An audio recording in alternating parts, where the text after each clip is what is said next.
Ribuan personel polisi gabungan Polrestabes Makassar, Brimo, Polda Sulsel, dan Kodim memaksa mundur masa ormas yang menutup jalan APP Taradi, Kota Makassar, Kamis 13 Februari pagi. Kelompok dari sejumlah ormas ini menutup jalan karena menolak eksekusi lahan yang terletak di depan eks gedung SMK Hamrawati dan perumahan elit The Mutiara. Massa juga membakar ban bekas yang mengakibatkan jalur provinsi tersebut tidak dapat dilalui. Dari video yang diterima tribuntimur.com, situasi di lokasi sempat mencekam saat aparat memukul mundur massa.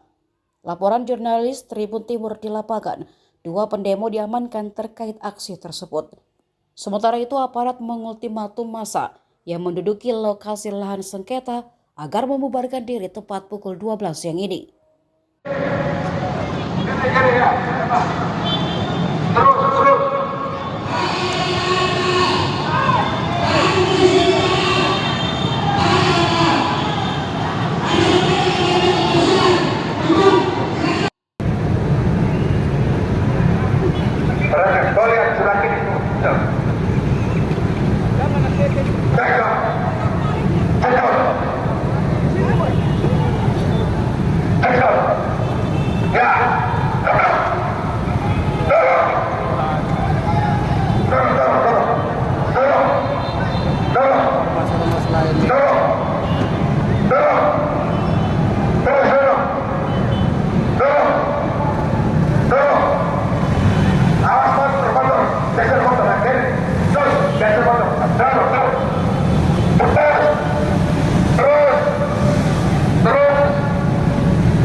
Download Tribun X sekarang, menghadirkan lokal menjadi Indonesia.